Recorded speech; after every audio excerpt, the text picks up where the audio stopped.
Hi, I'm Jerry Deschane. Welcome to The Local Perspective. This is a production of the League of Wisconsin Municipalities, working in partnership with Wisconsin Community Media to talk about local issues, local government issues. The League of Municipalities represents all of Wisconsin's cities and villages, which are just over 600 in number. And we work with their mayors, their village presidents, their managers, their leaders, and their elected officials. As things change, we try to help with that change, try to bring them information that's useful. We thank you for joining me this morning. My guest is Charles Carlson. I almost said Charles Dettmann. Happens all the time. Carlson Dettmann Consulting. And Charles is one of the principal consultants. First of all, tell us a little bit about the firm. What is Carlson Dettmann? We're a firm of 7 full-time consultants, and most of our work is in compensation, broadly termed compensation, which would include some benefits as well, and both in the private, public sector, as well as not-for-profit. Okay. And the reason Charles is our guest today is in the October issue of the Municipality magazine, he did a really interesting piece on performance-based compensation. And in the public sector, you don't normally see performance-based compensation plans, so we want to crack that open a little bit more. Charles is also hosting a roundtable discussion at our annual conference on this subject. So first of all, let's set the stage. There are about 60,000 more or less local government employees in Wisconsin, not counting school districts. About how many of those 600 communities, 72 counties, 11 or 1,200 towns, how many of them are using what you would call a performance-based compensation model? Well, I don't know the exact number. I would be surprised if the number was much larger than 5%. Mm-hmm. If you define performance-based compensation as you are paying people differentially based upon their level of performance, as contrasted to a step system, which is more traditional in Wisconsin, right, sure, where whether or not you get a step is determined by whether or not you are meeting your performance expectations, mm-hmm, that's now far more prevalent. Sure. And that alone is a major change. Well, and I want to get into, it's a fascinating topic because, I mean, first of all, as you've shown, there are very few communities that are doing it. What's our history? What got us to where we are today? I mean, we're in public sector, you don't talk about performance-based compensation. Why not? Well, I think it's largely attributable to a couple of things. One is, I think traditionally we haven't had the management leadership that's committed to it. Mm-hmm. I think it's also true when I meet with boards and councils and so forth, quite often there are people who are active on those councils and boards who have not had a good experience in their own private lives, sure, and so they're untrusting of it. But certainly, probably the most significant factor is 2 generations of collective bargaining, where until Act 10 passed in the municipal sector, probably 75% of public employees were covered by collective bargaining agreements. Mm-hmm. And that was the whole basis of wage determination in Wisconsin for 2 generations, not only for the unionized employees, but also for management. So for 40 years, we've learned how to do it one way. Sure. And we don't, you know, and a couple of other things, and you reference this in your article. Does performance-based compensation work in the public sector? I mean, local governments aren't in business to make a profit. You know, the whole motivation, the whole scheme is different. I'm going to talk about the whole access to resources later. That's a different question. But can our mindsets ever be changed?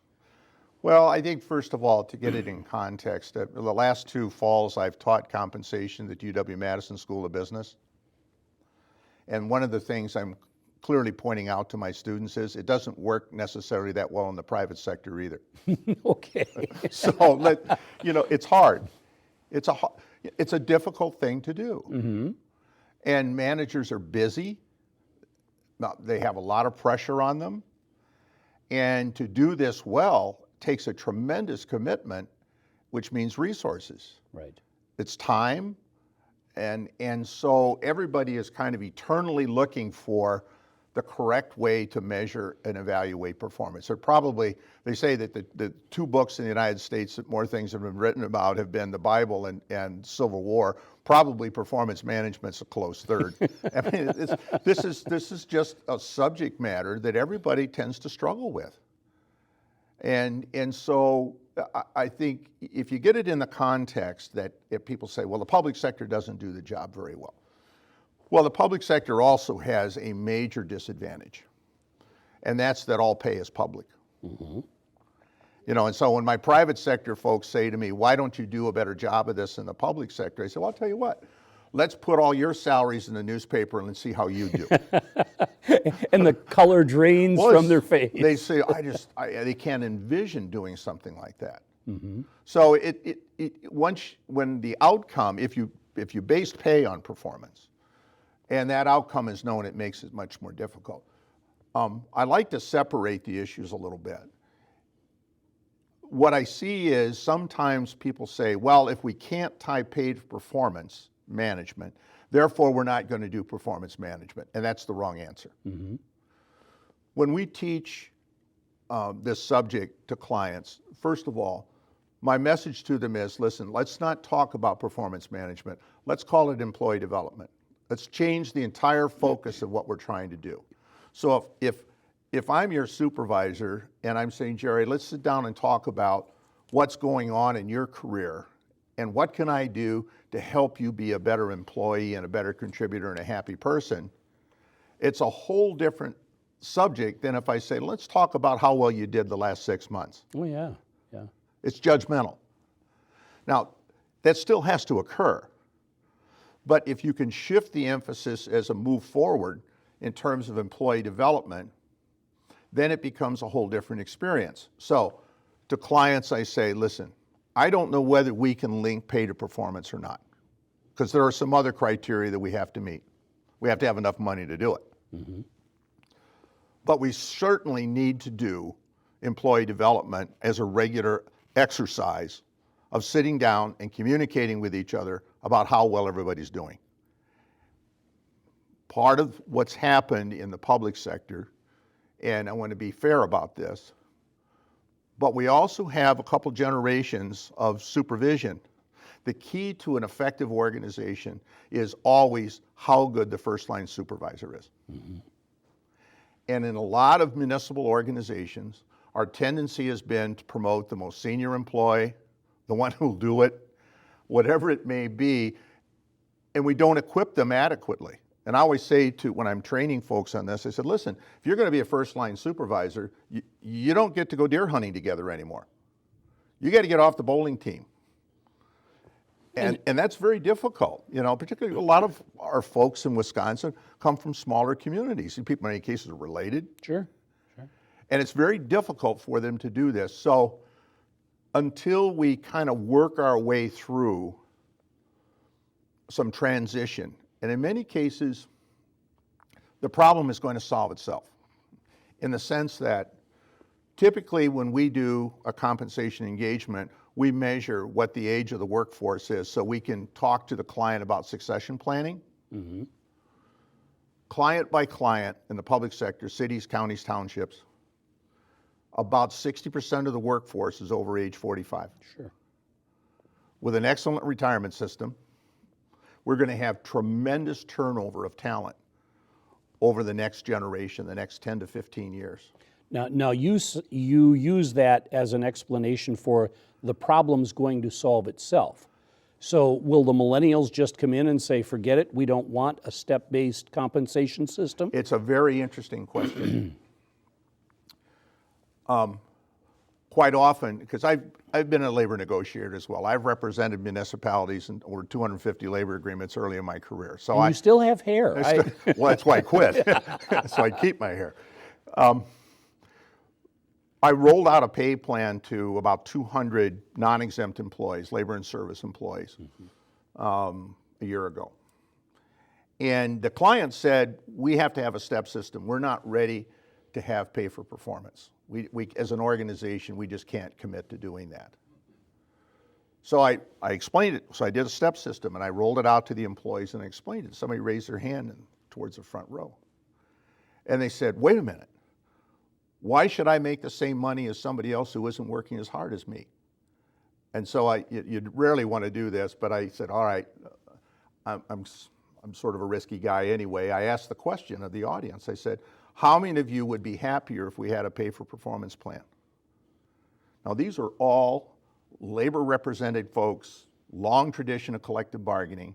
At least 70% of the hands in the audience went up. So at least in theory, they want it. In practice, it's a different problem. So, in order to do a really good system, if you're going to have pay linked to performance, there's some criteria you have to meet. First of all, there has to be a very clear understanding of expectations. How do I perform if I don't know what's expected of me? What is it you expect me to do?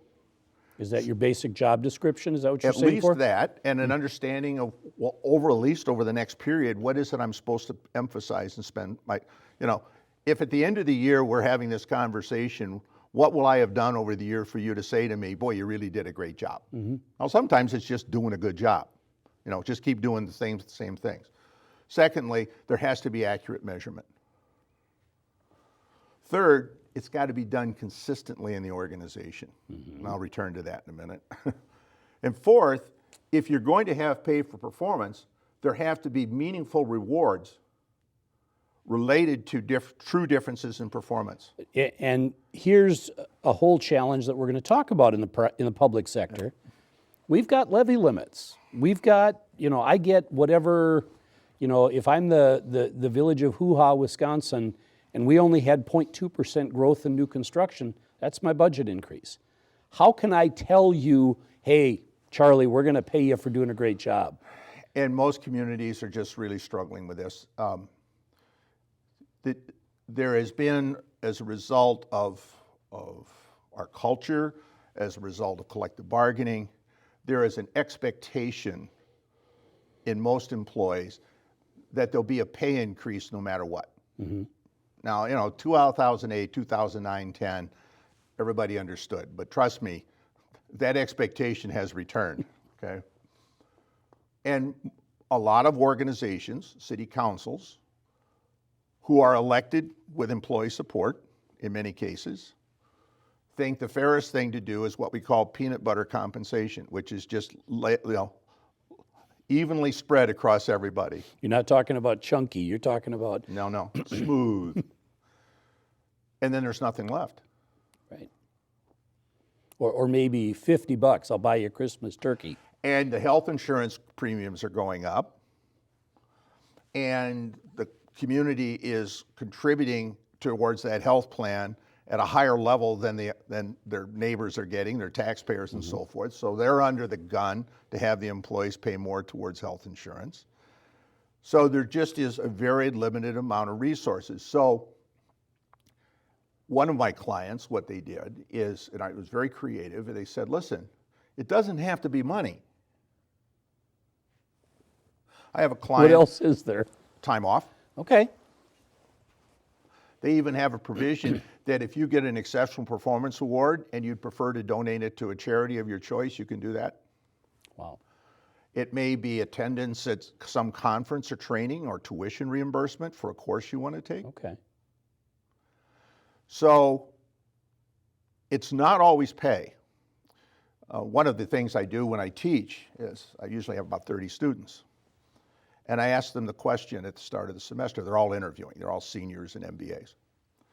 And so I ask them the question, what is the single most important compensation item to you in this first job that you're interviewing for?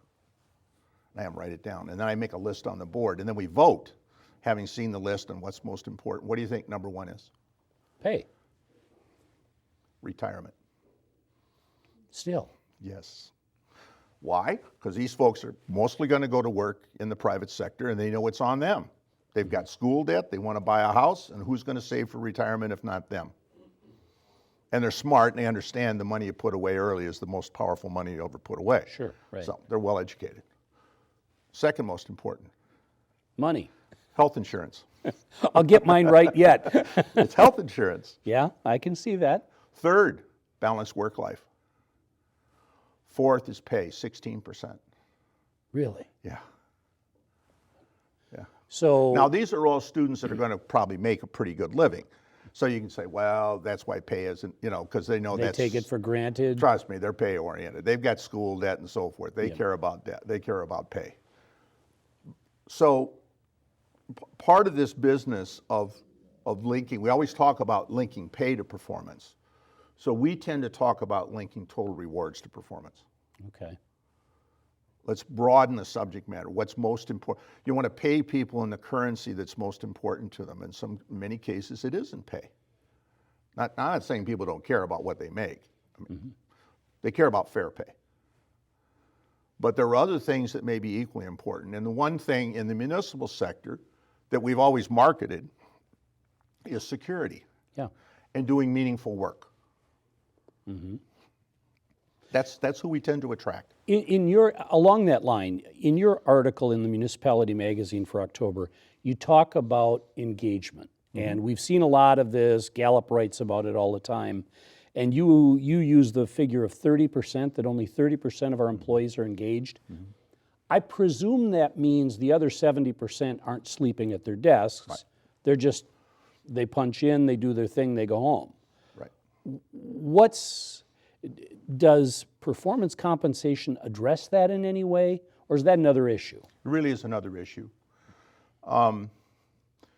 In 2008, I sold a consulting survey firm to Gallup, and I went to work for them for a couple of years. So I learned a lot about Gallup products and so forth. And so I don't make any money. Trust me, I make no money off Gallup.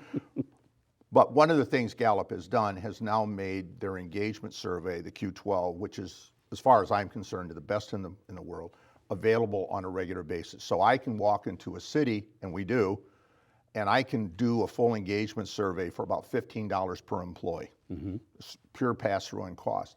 And then the interpretive work is, follows some work and so forth. But here's the point. Of the workforce, when you consistently, year by year by year, slightly less than 30% of the American workforce is defined as being engaged. Engaged means commitment. It's stickiness. I'd recommend this place to you. You're my best friend. You ought to come to work here, okay? The other end of the spectrum is there's a group that's actively disengaged. That's not good. Those folks are going to hurt you. They're not good. They're the ones who may be sleeping, or talking badly about you, or so on and so forth. The big mass in the middle are people who are not engaged, and that's where the return is. If you're going to move the needle, those are the folks you want to move over to the engaged side. What does it take to take someone in that magic middle and move them to, I love this job, I love what we do? It's very interesting. It usually, when you look at the Q12 questions, there's a bottom tier that, kind of the foundation that absolutely has to be met. And the key issues are things like, I know what's expected of me on my job. I get the tools and materials necessary to be able to be successful in my job. I have a first-line supervisor who genuinely cares about me and communicates with me on a regular basis. I mean, pure blocking and tackling. I was about to say, I expected to hear, stirring speech from Steve Jobs, or the CEO is an amazing human being and I'd follow her anywhere. No, that's not what they're looking for? It's about the relationship between employees and their first-line supervisors. That's where we always have to start. And that's the relationship that I believe was so, I'm not anti-collective bargaining. I mean, I've pursued that in my life.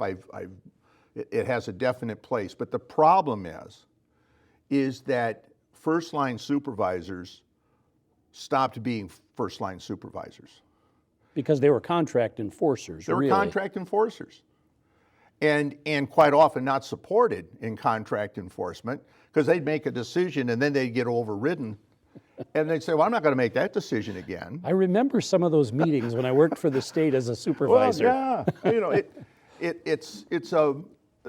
and they weren't adequately prepared in many cases. So, supervision is not something that just comes to you because you got up in the morning and now I'm a supervisor. It's a learned activity. And you have to be taught, and it has to be accounted for, et cetera. And we just didn't do that. We spent a lot of time negotiating contracts, worrying about those types of things, and not enough time managing. Did, here in Wisconsin, 5 years ago, we had Act 10, where essentially collective bargaining for not just school teachers, but a lot of public employees became a very different thing, if not was blown up altogether. Is that forcing a change in supervision? And are we sort of in the middle of that chaos? Yes, we are. Definitely we're in the middle of it. And it isn't, one of the things I have to tell, when I have an engagement, I got a lot of different clients. I have employees that are clients. I have the board that's a client. I've got the administration that's a client. I got the public that's a client. And so you got a lot of different people you got to satisfy. We go in the private sector, I got a CEO I got to worry about. Right. Okay? It's a different problem. I always say to my friend Scott Dettmann, my partner who's in the private sector, he says, I don't know how you do what you do. And I said, well, you got to learn how to manage a lot of different relationships. And you have to be patient. So tonight I'll be 6 hours north and meeting with the city council and explaining a pay plan to them and asking them what they want to do and explaining to them, you're just, to make a change, you're going to have to be patient. Well, that's tough with people who are elected for 2-year terms. Right. I'll be patient for a year. And then I want to see results so that I can run on them or not. Well, and when I started in this business 40 years ago, and we were talking about it earlier, is folks who were on city councils, on county boards and so forth, they weren't on for 4 or 5 years. They were on for 30. Right.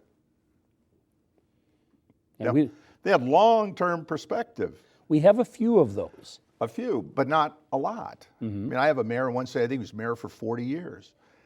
But that's not typical of what we're going to see going forward. So what I emphasize when we do something is I really overemphasize writing into policy what it is you want to do. Taking your strategic direction and writing that into policy. Because once the policy is there, then you always can take a new group of elected officials and say, well, no, wait, I understand you want to make change, but here's the policy. Do you have votes?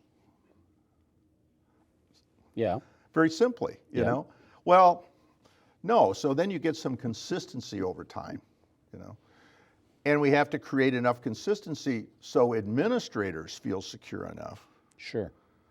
Well, and you talked about that in the 4 things you need. And by the way, folks, this is all in a magazine article. Look it up online if you don't have a copy of the Municipality handy. Talking to Charlie Carlson. We were talking about performance-based compensation at one point. But to jump back to that, you said you need 4 basic things. One of them was top-down consistency. Absolutely. Expand on that. What is that? How do you get there? Top-down consistency means that if you've got good definitions of expectations, number one. Number 2 is good measurement techniques so that you're actually measuring those expectations and how people are doing. And number 3 is to do it consistently across the organization. Now what that means is, I always tell people if you want to create a performance-based pay system, start with the administrator and the department heads. Get that right. Don't start at the bottom and work up. Start at the top and work down. And you tell your department heads, the size of your raise is going to depend upon how well you implement this. How long does it take to implement it? You said you have to be patient. That's a good question. I think you have to go through at least 4 or 5 budget cycles before you really can assess how well you're doing, because you got to mess it up first. You got to go do it and fail. And you got to figure out, well, why didn't it work well? And why was this department head a lenient rater and this one was a strict rater? I don't know. When I was in school, did you have teachers that some of them were loose graders and some of them were really tight? I tried to avoid the second category. I get that. And employees will too. So it's up to the administrator to enforce, teach, coach, correct and get that to change. And if you have a department head who can't do that, now you may have to make some decisions about, well, is this department head the right person for this job? So would you, Charlie, would you then start a performance-based compensation system at that first tier and not even implement it below Yes. for the first year or two? Yes. And I don't want to say weed out, but bring along, you said personnel development, your managers? I'm an optimist. I always assume that somebody can be taught. You have to give them an adequate opportunity to learn. You have to teach them. But if it doesn't work out, then you have to decide how important the policy is to you relative to the individual. We're going to run out of time here, but you've seen places where it's worked really, really well. What does that look like? What does the place feel like? I think the most important criterion, as an example, when we do our seminar next week at a workshop at the League Conference, I've invited 2 cities that I've worked with, City of Appleton, City of City of Wauwatosa, to join me, and I'm going to ask them a bunch of questions about how well it's working there. I would say the number one criterion for success is commitment at the top. Mm-hmm. And number 2 is the absolute willingness to critically evaluate how well you're doing and then make the corrective action, take the corrective action you need to take in order to get better. You know, I'll guarantee you the Packers played last night. They watched film all night. They were grading film all night. Today, they are evaluating their performance. Player by player, play by play. And they're taking the time to do it. One of the things that communities struggle with is, particularly if they're of any size, is my experience is they're undermanaged. Undermanaged? Yes. As you know, under our current levy limits, growth is everything. Mm-hmm. Right. Okay? So it seems to me the chief executive officer is going to have to focus a lot of attention on external relationships with businesses, industry, council, community. Sure. I don't think you can do that and effectively manage down in the organization as well. It requires, every model of management I've been around requires a chief operating officer as well as a chief executive officer. So if you've got a mayor, you've got to have a deputy, or you've got to have someone. And that's not common. Okay.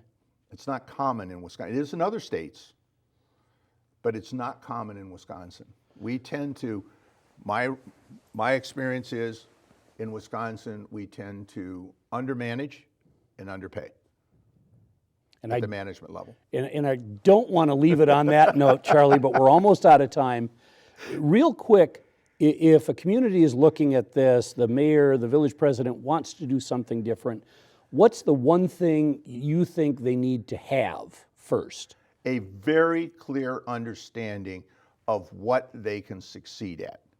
And it always requires making sure that your base compensation system is equitable and competitive. That's the foundation. You got to know you're okay. Okay. And then the second thing is to begin to talk about exactly what is it we think we will accomplish over what period of time, so your expectations going in are very, very clear strategically. Great. As you can tell, we've just scratched the surface here. I'm with Charles Carlson, Principal Consultant at Carlson Dettmann Consulting, talking about making performance-based compensation work in the public sector, something I think we'll all be working on a lot more lately and in the future. I'm Jerry Deschane with The Local Perspective. Thank you for being with us.